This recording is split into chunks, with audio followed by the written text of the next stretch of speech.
Beautiful Hey Miami. guys. Yeah, beautiful Miami. It's like 80 here today and sunny. So I was at the beach on Saturday. Yeah, it's different. Pioneers, just like I would say, you're a seasoned veteran. So, I'm excited about this. I know the listeners are going to get a lot of value. So,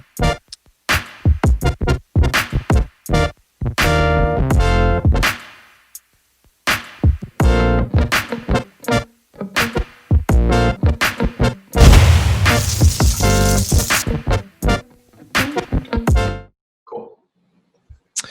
all right, welcome back to another episode on the Dynamic Lifestyle Podcast. We have Joe Dowdell with us today. Joe, how you doing? In beautiful I'm Miami. good, guys. Yeah, beautiful Miami. It's like 80 here today and sunny. So after this podcast, I'm heading outside. Nice, right on. It's almost like you have to have like a year-long tan over there. It's been nice. I mean, I was at the beach on Saturday. Yeah, it's different. Coming from New York after 30 years, it's like way different. For sure. From the speed of movement of life to just like the surrounding area. Being surrounded by the beach and the water. It takes me back more to my college days. Which was nice. Yeah. Now we'll definitely delve in more to about like the move and Miami, all that stuff. Sure. So first and foremost, I just want you. Let's kick it off. I mean, thanks so much for your time. I really appreciate it, and we're excited about just talking, just because again, we've looked up to your work for many, many years. You've been like one of the top fitness pioneers. Just like I would say, you're a seasoned veteran. So I'm excited about this. I know the listeners are going to get a lot of value. So what we do on this show, Joe, is we kind of put little twists on this, and we've been changing things on our podcast show. So okay. I'm going to give you two options here to kick this off. So either we're going to play a game that's called Never Have I Ever, and you're going to answer 6 random questions, or we can just do rapid dynamic questions and just go from there. So I'm going to leave it up to you. Whoa! All right.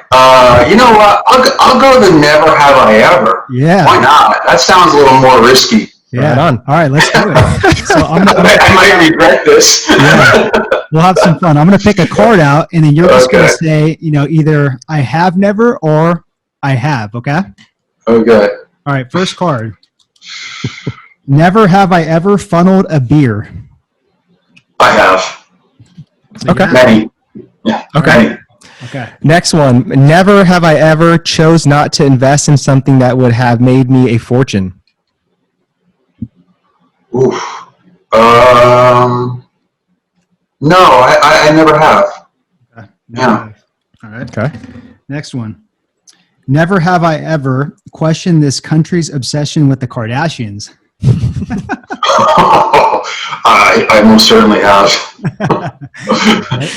Never have I ever wondered if I was, in fact, technically a hoarder.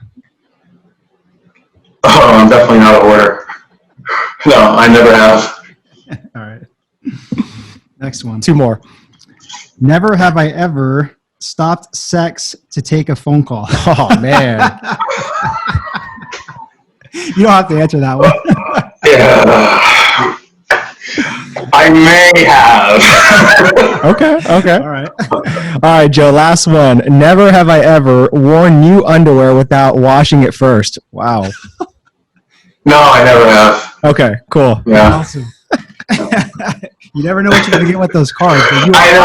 I was like, okay, but you know what? Whatever. You only live once. Yeah. Hey, man, you moved to Miami, so it's just like, we got to kick it off with something fun. So you are on the official hot seat right there. Yeah, I rented an apartment without actually physically seeing it. So, I mean, this is all about like taking a risk. Right on. Yeah, absolutely. All right, Joe, I want to kind of kick this off. I know before we hit the record button, we were kind of talking about the move to Miami from New York. So, I mean, really, what sparked that move, to Miami after being in New York for so long? And just like, what is the vibe out there right now in Miami, like compared to New York? Like, how's the gyms? How's everybody doing with like the pandemic, all that stuff? Well, I mean, I guess what really sparked it, and I guess it's a little bit personal, but right before COVID started to happen in New York City, I had my yearly physical, and when I got the results back from the physical, my white blood cell and my lymphocyte counts came back very high. So I was feeling not feeling so good. I probably felt a little sick. So at the time when I had the blood test, so my doctor said, let's redo it. Just, make sure that you didn't have some sort of virus or whatever. So I waited 4 weeks and then we redid it. And this was kind of like mid-February-ish now at that point. And the results came back and my lymphocyte and my white blood count still was very high. So my doctor called me and he's like, listen, he's like, got results back and we'd like for you to, I'd like for you to go see a hematologist or an oncologist to do some further testing. He's been my doctor for a long time, so he knows my whole history, and I just had blood tests done like probably 9 months before that for something. And so, basically, kind of freaked me out. We were just getting into lockdown, in New York. Mm-hmm. And Mount Sinai Hospital, which is where the doctor was morphing into a triage center. So the first available appointment that they were going to have was like 6 or 7 weeks. So I was going to stay in New York and wait for that, but my family and then my doctor had spoken, and they kind of just didn't think it was a good idea for me to be in New York City in a lockdown, not knowing what was wrong with me health-wise. So after a few days of thinking about it and my family speaking to them, we decided it was best that I relocate to Richmond, Virginia. And in Richmond, Virginia, I would go through I would find an oncologist there and go through all my tests. So I packed up 2 months of stuff, because I wasn't sure how long the lockdown was going to be. And my thought process was I was just going to return to New York after everything, and deal with everything, whatever may have come up in New York. And so went through all these tests, and then in April, everything after all the tests, more blood tests and CT scans and abdominal ultrasounds and all that stuff, it came back that I had something called chronic lymphocytic leukemia, or CLL. And luckily, it was very early stages. It's technically like stage 0. So although it's something that now I have to sort of live with, and there's no treatment at the moment. Right now they just monitor me. But now I sort of have like this pre-existing kind of condition and stuff like that. So I thought a lot about whether I wanted to go back to New York, and and I also knew that New York was going to be inherently different for a while, especially in the fitness industry with a lot of gyms closed, and mm-hmm. if they were going to even be able to reopen once they reopened, and then once they reopened, that they were even going to be busy, like in other words, consumer confidence, how long was that going to take for people to want to actually come back and train in person and everything else. And during that time, I was training, working with some of my clients remotely, and they were fine with it, and they also knew why I left New York. So I don't know, I just kind of decided, like, okay, I remember, I had always thought about, at some point I wanted to split my time between New York and somewhere else, and this just sort of made it kind of forced my hand, and it sort of, put me in a position to say, okay, now you're going to do it. You're going to just, you're going to move, you're going to leave, You're going to like start someplace new, fresh. Most of my business was, I was able to move it to online. Plus I had some other stuff in the online world that I was working on and doing. And there was my gym had already, I'd already closed that 4 years prior, previously. So I didn't really have that anchor, like that thing that weighed me down and that made me have to stay in New York, other than my clients. So, after speaking to a couple of them and they were like, yeah, we'll continue working with you remotely. It just didn't make sense. And like, I also was like, I didn't want to be there for this winter, with COVID and the cold and flu season and all that. I just thought that it was too much of a risk for my health, and I looked at I needed to look at long-term health as opposed to short-term riches, right? If that makes sense, right? You know what I mean? Like, so, throughout my whole life, I always looked at, a lot of times being a business and entrepreneur, I always was looking at like work and like, success. And I always was viewing it through that filter. And I wasn't necessarily looking at it through the filter of like, what makes me happy, or where would I really like to be, or what would I really like to do in order to find the most happiness for me. right? And during this whole process with the cancer and everything else, it made me really reevaluate a lot of the things in my life, and generally speaking, of priorities, right?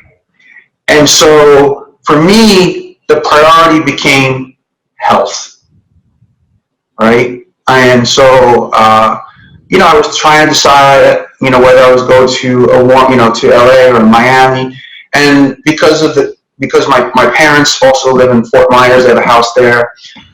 Also because there's a lot of great cancer treatment hospitals in Florida, obviously because of the older population. And a lot of that weighed on my decision, and for the moment. So I came down here and I signed a lease for 2 years and decided I was just going to go for it and just moved down and got a car, a SUV, and drove it down with my stuff, and then moved my stuff down from New York and set up shop down here. And yeah, it's been nice. It's very different. When you come from New York, things happen at such a very fast, vigorous pace, 24/7. But it takes a little while to go from a speed of 10, to a speed of let's say 7.5 or 8, which is where I'm at right now. Ultimately, I think I probably have to dial it down to maybe 6, which probably would be much nicer. But I can't do everything all at once. But yeah, that's sort of what happened. And probably a little more detailed and personal, but gives everybody sort of a background. Yeah, and I really appreciate that, Joe. Just the vulnerability, and you just laying it all out. And best of wishes. And I know you're going to battle through everything. And man, it shows a lot of courage as well too. Just because somebody that might have gotten that kind of news in a pandemic where they're already just there's so much going on just internally to where they just feel like they're broken. There's so much paralysis. You did the opposite, right? Where you wait, don't get me wrong. I'm not lying by any means. I wrote a post about all this. It was when I first heard about it, it was like the world slowed down to 1 mile an hour.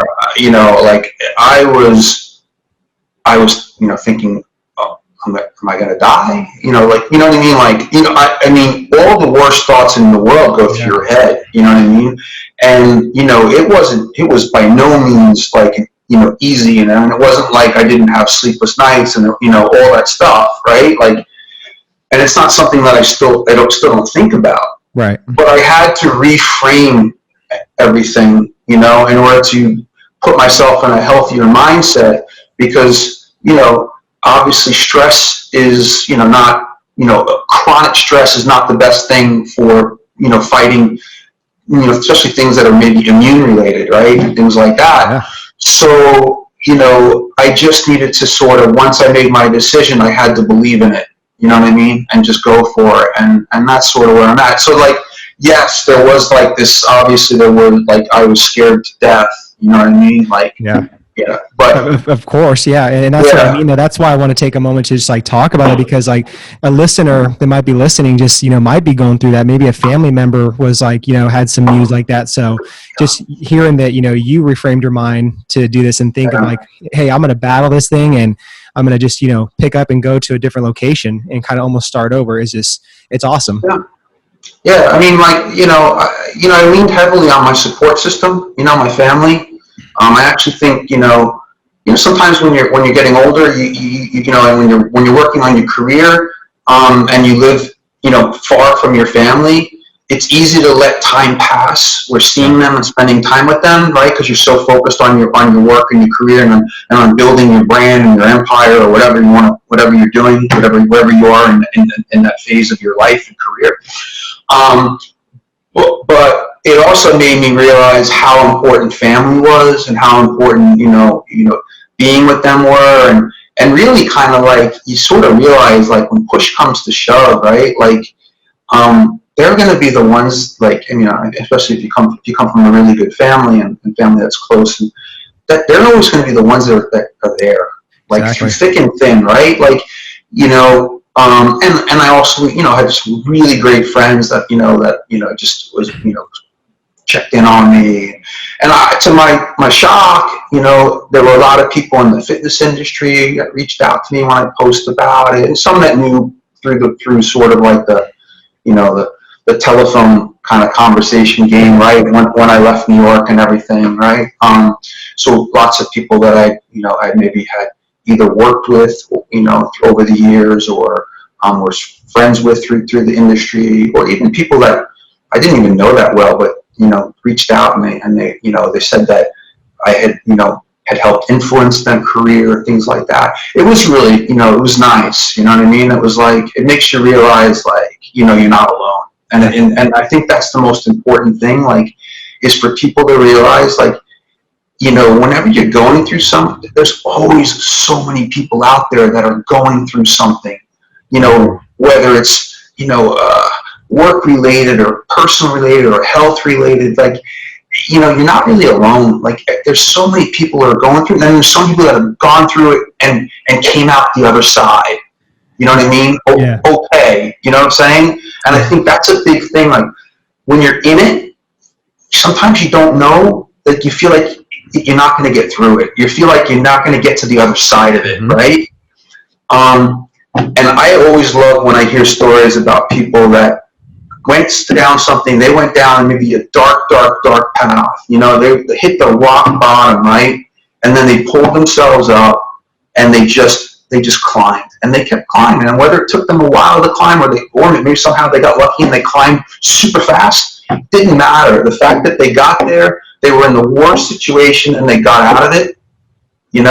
That's awesome, and that, like, it gives you hope, right?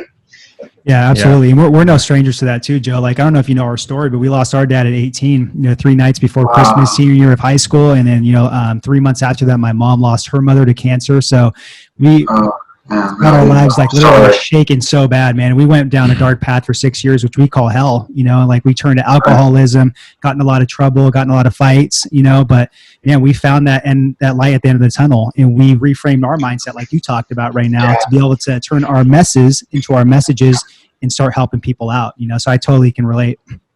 Yeah. Sorry about your dad and no, grandma. I appreciate that. Yeah.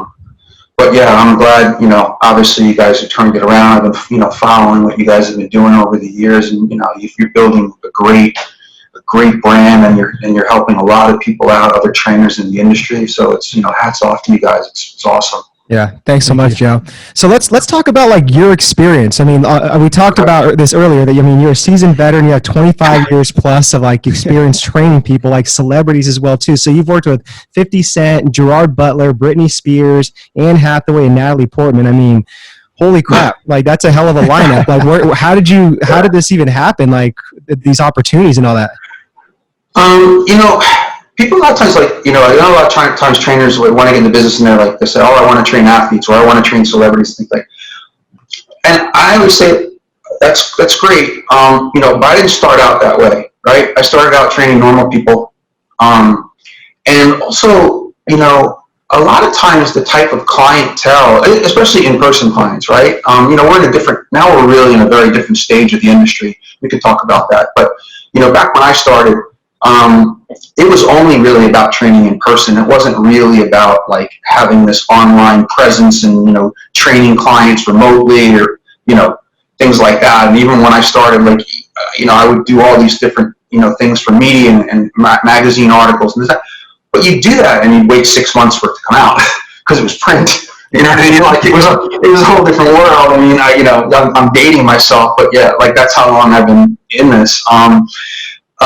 But basically, your geography of where you live a lot of times will dictate kind of the type of clients that you're going to maybe have access to, right? Like, if you want to train celebrities, like, probably your best bet is going to be to live in LA or live in New York or maybe London. That seems to be the 3 biggest cities where celebrities live. When I say London, that's because that seems to be the hub of like, celebrities hub in Europe, right?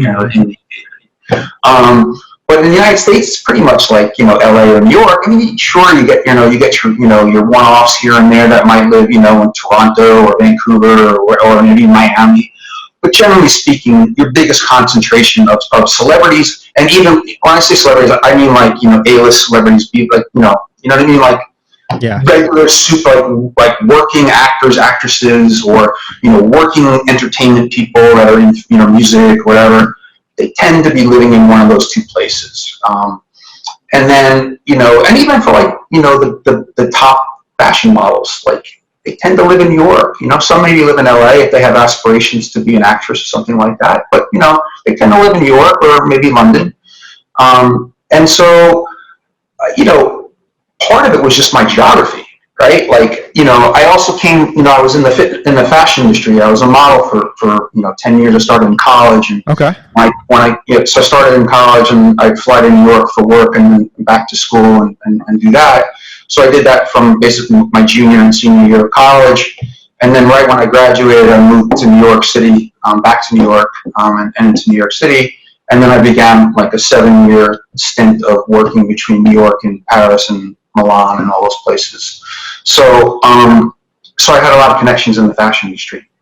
A lot, different agencies and agents and things like that, and new other models.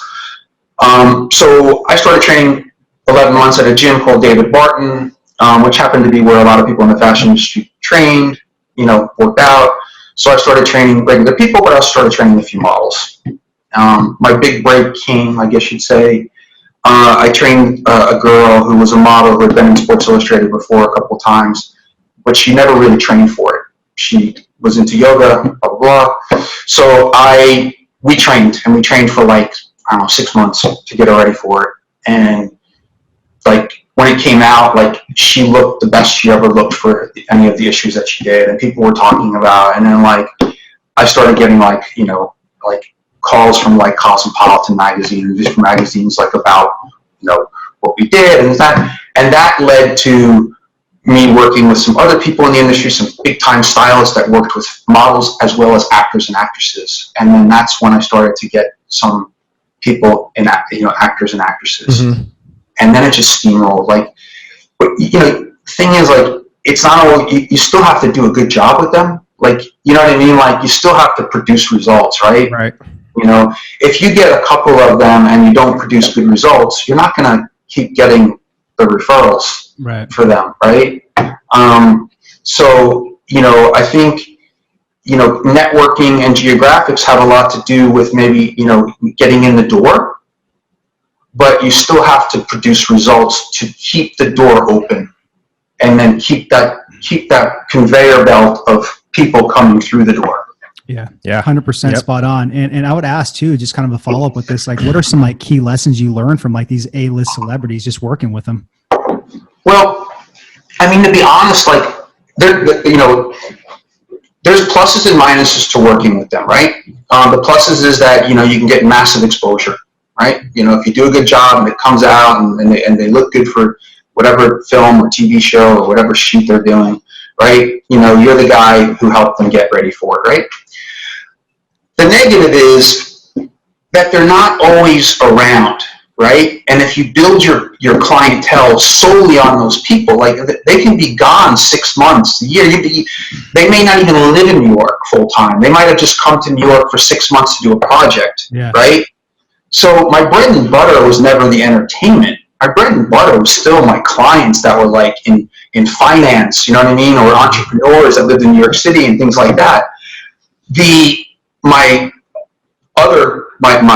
let's call them high profile clients were the ones that like kept my name visible and kept me in the media and kept me in the mix and helped me build this brand bigger than just like being in, a top trainer in New York. You know what I mean? Yeah. Like it got me on the map, right? And it presented me with opportunities to work for various magazines and do some contributions like with different writers and things like that. But again, like you still had to do the work. You still had to put out good, give them good material and good content. Because back then, there were, it wasn't so easy to just put out content, right? Like you went through an editorial review process. Like now you can just write anything and you can just put it on your blog, and if you got, you can get it out there if you know how to tweak things and get yourself here and get eyeballs on all that. I mean all that stuff that people can do now. So the barrier to entry was much harder back then. I know what you're thinking. You're probably like, dude, come on. I was literally watching this video, watching this interview, and you literally just pop up on the screen and interrupt it. Trust me, there's a good reason for this. Just hold on, and I'm gonna let you get back to that interview or that video. Trust me, all right? So the reason why I stopped you on this is because we're giving away our book 100% free. Okay, so if you're a frustrated fitness professional, you're not growing fast enough, you're looking to future-proof and recession-proof your business by adding online training, or if you're doing online training, you want to scale and grow faster, all you have to do is check out our new book. We're giving the audio away, we're giving the PDF away. So all you have to do is click the link below in the description box and get your free copy. All right, so now back to the video. Which was good and bad, right? Like, for trainers that are really good and they can now get out there and put themselves out there much quicker and much easier than maybe if they were really good back when I first started, right? The flip side of that is anybody can put their stuff out there, and it can sort of create a lot of static in the industry, right? Yep. And so, like, in order to rise above that static, you have to look at being really good at what you do, as well as like figuring out ways how to differentiate yourself in the marketplace. Yeah, absolutely. And that, I would say, to kind of just add to that too, man. I mean, like, we are doing the bulk of our like online coaching, with dynamic duo training, like 2012 to like 2017, and that's one thing we saw all the time was like somebody would do a show over the weekend, and then the next day they'd call themselves like an online fitness coach.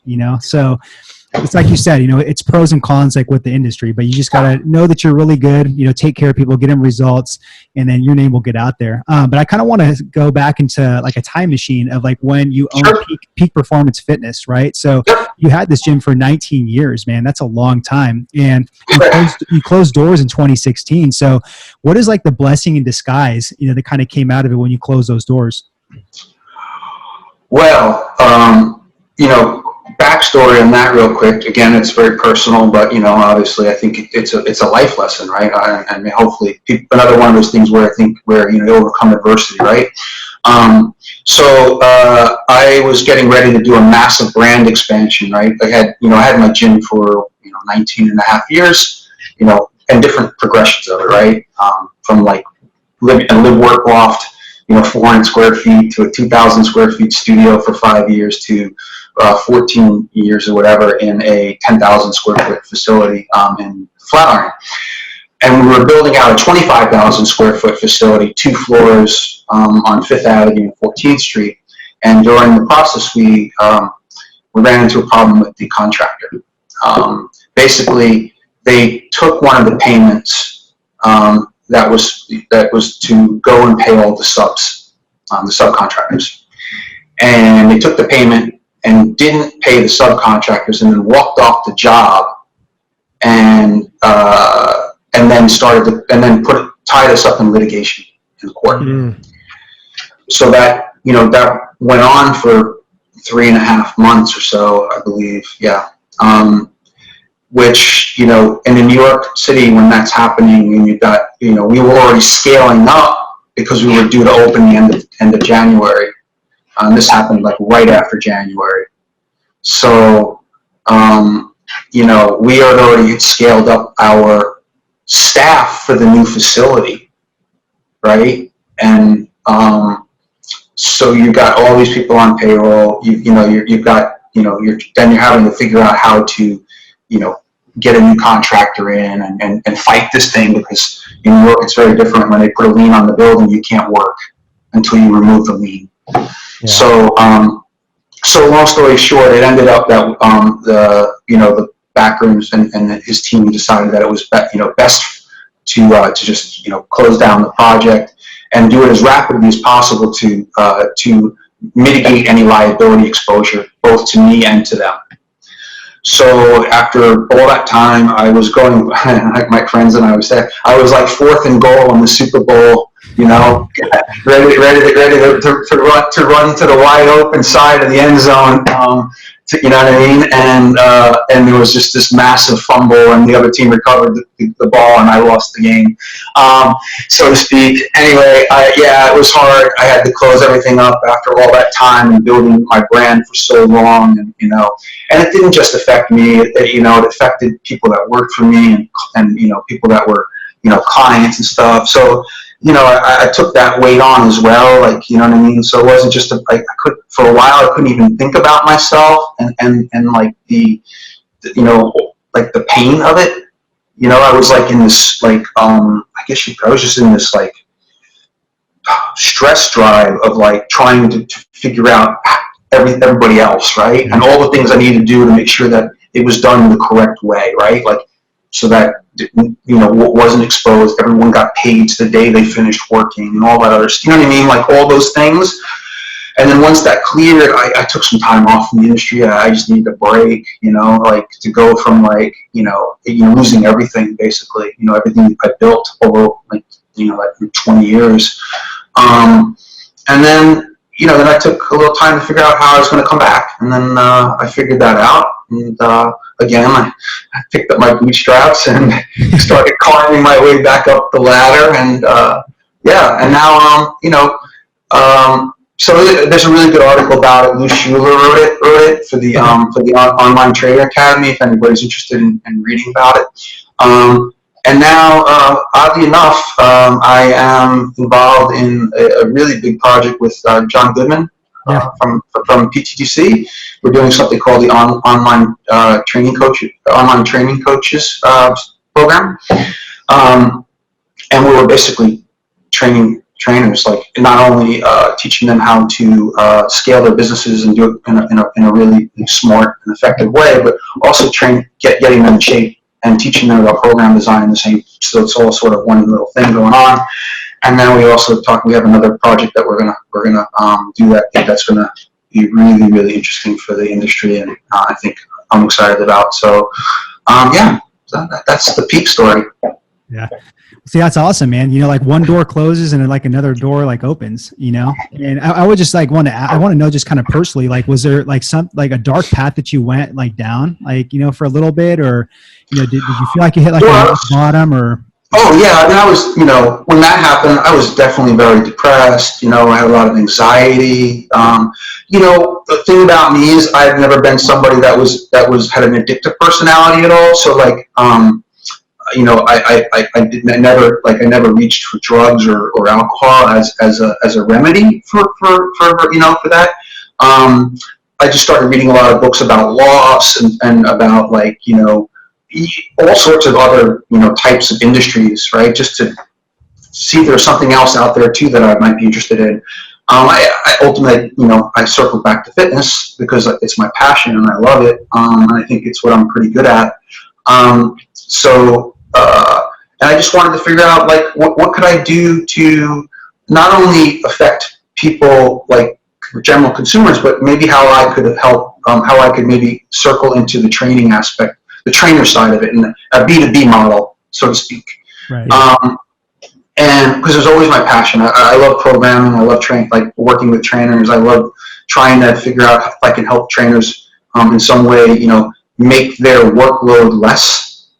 So they can either do more, take on more work or do more of something else. So that's the bigger project that I'm working on. But ultimately, yeah, I mean, I would say, I think I withdrew myself a lot from people. That would make, like, so I definitely felt very lonely. Even though I wasn't alone, I felt lonely, right? Like, going down that path and, like, having everything that you worked for just snatched from you, right? And you start to lose your self-worth in that process, right? You start to doubt that you were ever as good as at what you did, during that time. So yeah, you go that, it's not all, it wasn't all, roses and, losing that, and then all of a sudden I just was back. You know what I mean? It wasn't like that at all. I mean, it took a little time, and it took, you go through stages of grief, right? And like you go through them, and you get to that point where you come out the other side, and you realize, you get a little opportunity here, and then, you work really hard at it again, and another little opportunity, and slowly but surely you start to build things back.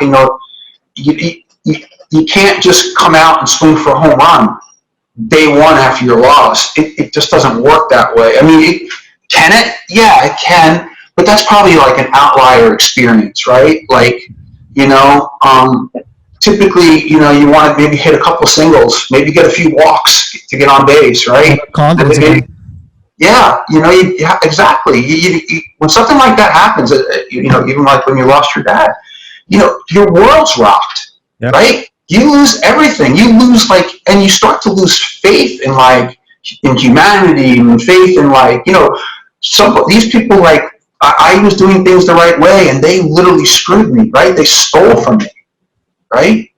And they caused me to lose my business, right? I didn't do anything wrong. You know what I mean? Yeah.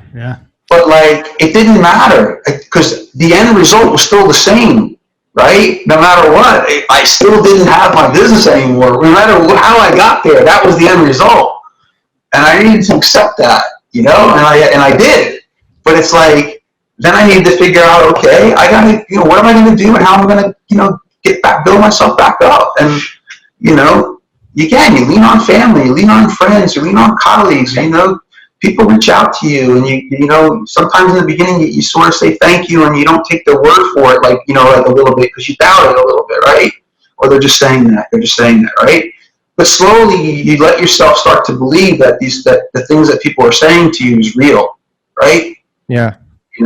And luckily I'm a realist. I'm very pragmatic in life anyway, so I don't tend to look at things very black and white. I tend to look at them as very gray and along a spectrum. And you'll even see that kind of how my approach to training is very much that way. I'm not like one of these people that's out there yelling, da da da on this end of the spectrum, or da da da on this end of the spectrum. I tend to stay in here, and then I might move a little bit right of center, a little bit left of center, right, for whatever the situation may warrant.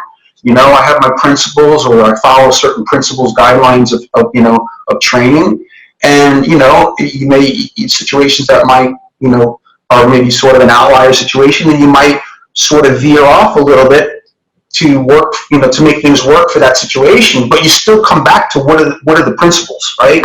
Yeah, and I think it's such a great teaching point for the listeners too, just because like you said, you got knocked down, but you took time to just think critically, rationally. You didn't just jump off emotions. And I think too many people do that nowadays, and especially you see all that stuff on social media, right? Because it's all about the self-help stuff, the personal development, this manifestation crap stuff. And it's no, at some point when you get knocked down, emotionally, physically, mentally, spiritually, it's take the time to just think rationally and pick yourself up and make conscious, wise decisions. It's going to get you back to where you were or the next phase of life. So exactly, and I think too, sometimes people just give up too soon. Oh yeah. Yeah. And they take the easy route, right? And the easy route, unfortunately, might be reaching for something to numb the pain, right? Yeah, definitely. And again, I go back, I have been training in fight science and fighting for a long time, right? So my route was to come out more, come back more or less blazing and and swinging with a little bit of thought process and precision, not wildly throwing, but you know what I mean? I wasn't going to let someone else dictate how my life ended up. Yeah. Yeah. Yeah, exactly. So I want to kind of segue into some fun questions about lifestyle, and I want to start off what you just said right now. I was looking at your IG, man, and you actually got some moves with kickboxing. And it's it fascinates me because I love boxing. I've never gotten into kickboxing, but I love boxing. So I mean, what has kickboxing? I will still knock Chris out, Joe. Because he's 1 minute older, he thinks that he can knock me out. Oh, that's hilarious. This guy. Oh my goodness. So what about kickboxing that like maybe teaches you like in business and life, that carryover effect? Man, like I'm a big fan, like, and I have been, like, I mean, again, I'll date myself, but I seriously, this is a funny story and a true story. UFC 1, I've watched pretty much every UFC since that started. But UFC 1, I had a party at my apartment and invited a bunch of people over to watch it. Mm-hmm. And who came to watch the very first UFC at my apartment? Matt Serra and Nick Serra. Do you remember Matt Serra? I do remember, yeah. Yeah, they were literally in my apartment. This is when Matt was training at Enzo Gracie, and I think he was a brown belt. One of my trainers was like a purple belt there or something. And so, like, we all came, but like literally, like, I'm just a huge, like, I look at mixed martial arts and I look at boxing and wrestling and kickboxing and all those things. I look at it as like an amazing chess match. Yeah. Like, when I watch these things, I'm not just watching, I'm not just watching the violence of it all, right? Like, and it obviously there's a lot of violence, but I'm watching and looking for the strategies, right? The game plan, the execution of what they're doing, right? It's sort of, I started, like, I took Taekwondo in high school.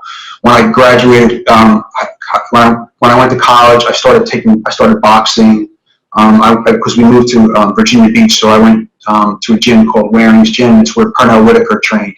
Mm-hmm. And so Lou Dooley used to come down there, and he'd train all those fighters, Pernell and all those guys. So that's why I started boxing, was at Waring's Gym in Virginia Beach, and I loved it, I liked it even more than Taekwondo. I mean, Taekwondo was fun when I was a kid, and I took some other ones too, other karate styles. But, like, I don't know, boxing to me was fun because, like, it was so much more contact, right?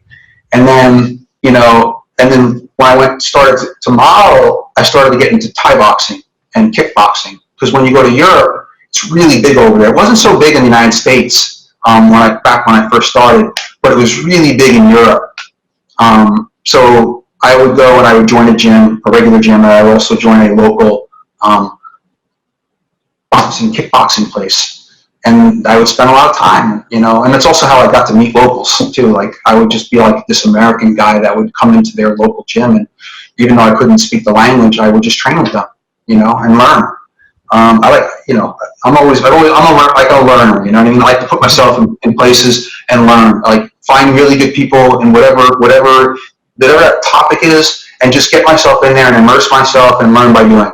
You know what I mean? Yeah. What does it teach me about life, man? A couple of things. One, like, you always have a plan, but your plan changes when you get hit, right? Like, and like, I think it was Mike Tyson. Mike Tyson. That famous quote, like, everyone's got a game plan until you get punched in the mouth or something like that, or punched in the face or something. Yeah. And it's true, like, even throughout my career, it wasn't like this linear thing, right?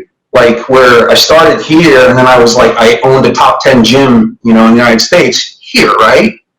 Like, it wasn't like that. It was like this and this and then, you know what I mean? Like, all along the way, you have, there's things happen, like, and it's just about perseverance, man. Like, it's a mindset. Like, you just know what you want, and you don't let things stand in the way. And if a door closes, well, then you find a window, right? Like, you know what I mean? Like, it's you know what I mean? Like, I talk about, like, training, right? Like, when people, like, with clients, like, I use an analogy. If I can go on a road trip, right? And, and this is how I discuss training and working out. Like, this is sort of an analogy I use. I said, working out is like, you decide you're going to go on a road trip. You don't know where you want to go, right? You whip out the old paper map, right? Even though it's 2020. And, you get in the car and you start driving, right? And you don't know when you're going to stop. You don't know where you're going to stop. You don't know, like, exactly what routes you're going to take, or even maybe what you really want to see or do along the way, right? That's working out. Training is like getting in your car, you program your GPS, right? You fire up your radar detector on the windshield, And you know where you want to go, and you probably even have an idea of maybe which places along the way you want to stop. Now, on that, while you're taking that trip, maybe a car accident happens, or maybe there's construction. Okay, so there might be like a little like detour in the road, right? But ultimately, you're going to get back on the same road, right? So you're working with a client, and maybe that little detour is like they go on a family holiday right in the middle of a 4-week training, phase, right? So what do? Like, okay, that's a little detour. Okay, so maybe you give them a few things to do while they're on their holiday, or maybe they will or they won't. Okay, figure it out. But when they come back, you get right back on the road to the goal, right? Because having a plan and figuring out the shortest distance between those 2 points is going to be ultimately a hell of a lot better than having no plan and just driving haphazardly and figuring out where you're going to eventually end up. Yep. Yeah. Love it. Great analogy. What would you say, Joe, like you find most challenging about life?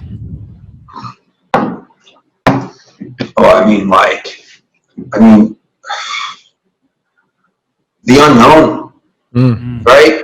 Okay.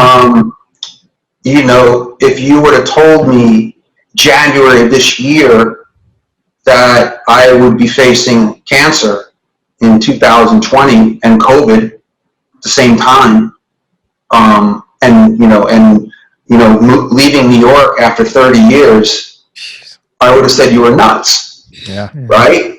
It's healthy, eat well, train well, don't do drugs, don't drink much, right? Like, for years I've had all my blood work and everything else done. It's always come back perfect, little things here and there, whatever. Right? Like the unknown, the unknown in life is like probably the hardest thing, just know that you never know what's going to happen. You could step, one of the reasons why I moved to Florida too was my parents are older. They're 77, 78 years old, right around there. And they have this house in Fort Myers, and that's now only 2 hours away. So when I get off this call right now, I'm going to get in my car and I'm driving there because my dad's having a shoulder replacement surgery on Friday. Now, I wasn't going to go until next week for Thanksgiving, but my dad's 78 years old. 2 things. One, I don't want my mom to be there by herself to help, take him to the hospital and wait for him to come out of surgery. And 2, you just never know. Yep. Right? Like, I would kick myself in the head knowing that, God forbid, my dad went into that surgery and for some crazy thing happened that he didn't come out, that I didn't get out on my car and drive 2 hours to be there. Yep, exactly. Because I'm going next week. Yeah. I would regret that to the day I die. Absolutely. And so like, yeah, like it's just, you never know. And moving here, one of the things was like, I wanted to be able to see my parents more often too. Like I could have moved to LA, but then I would have been like 6 hours away. Yeah. Right. Yep. And I don't know, to be honest, like, I don't know how many, I hope, and they're very healthy, knock on wood, hopefully I'm going to have lots of years left with them. Right. But if I don't want to regret not spending some time with them in their later years in life when, I know that it means everything to them. It means the world to them to see their kids. Especially, they know that they're on a time clock at this point. They know it. They even talk about it. So if I can see them and spend time with them a little more often than I used to, I'm going to do it.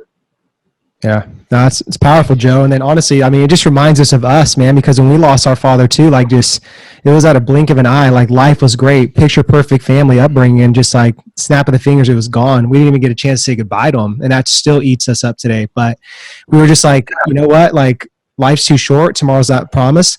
From now on, nothing's going to hold us back, just because tomorrow's not guaranteed. We don't know when our death sentence is, so we're going to keep 100%. Going and going and going, and that's that. Yeah, every day you get up and you just, you do what you got to do, and also make sure you do some things for you. Sure.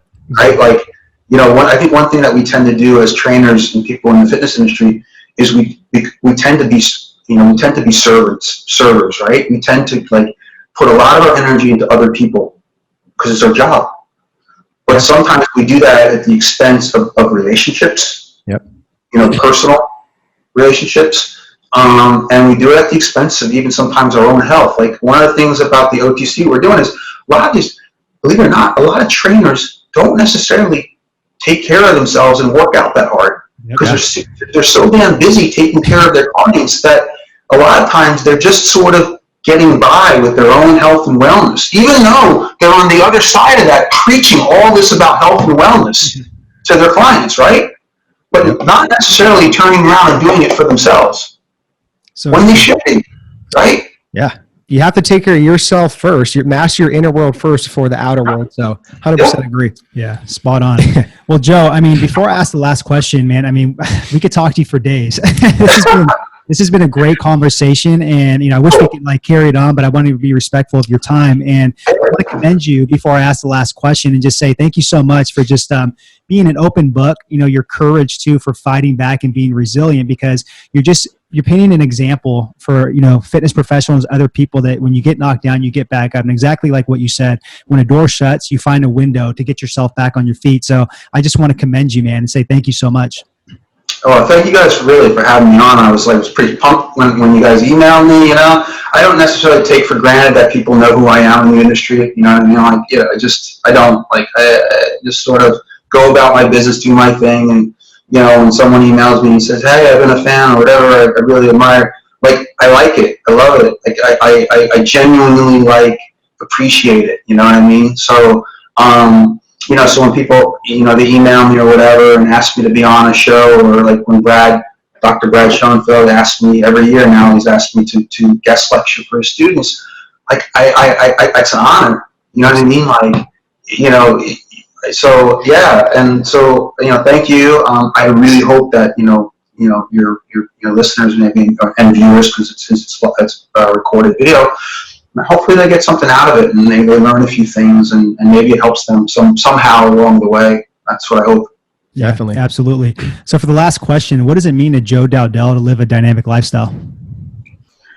Oh, now I'd say it's about living for me, really. It's about doing things, putting myself first in more situations than I did in the past, right?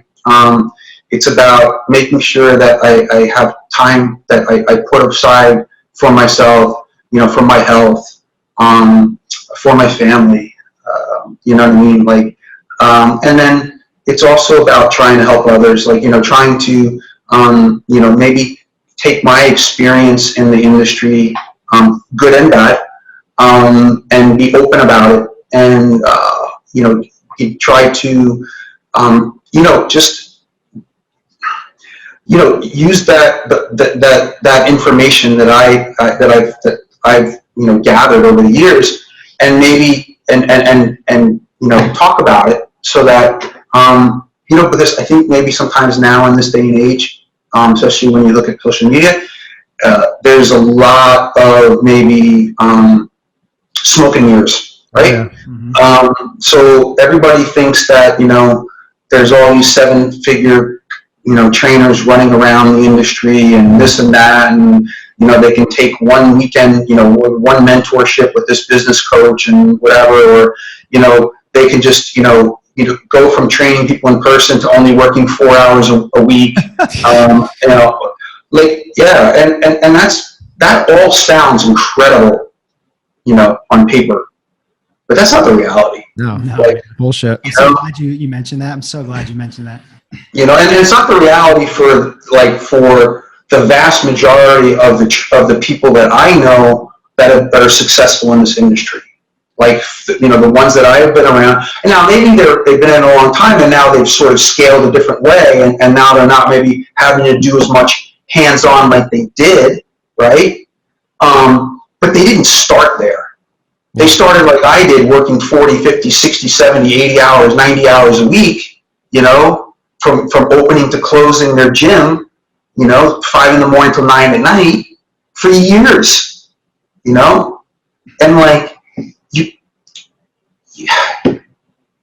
you're not gonna, if you're looking for shortcuts to get to the top, you're gonna drown. Yep. Yeah. Everybody wants to take the elevator to success, but they should be taking the stairs. Joe, you're bringing that Miami heat. That's a great book, by the way. Take the stairs. Yeah. You know the yeah. book? It's a great book. Amazing book. Yeah. Yep. Yeah, I love that book. Yeah. That was one of the first books I read when everything went down. Nice. Yeah. So, hey, listen, guys. If you come to Miami, let me know. Hang out, have some lunch. We'll definitely do that. That's definitely right. on the list for 2021. If you want to ever talk more, have me back on, whatever, I'm more than happy to do it. Maybe talk more training stuff. Absolutely. Maybe talk more about life lessons or something today. Yeah. All right, guys. Listen, it was great chatting with y'all, and stay safe and keep up the great work. Sounds good, Joe. Thank you so much. Cheers, guys. Okay. Bye.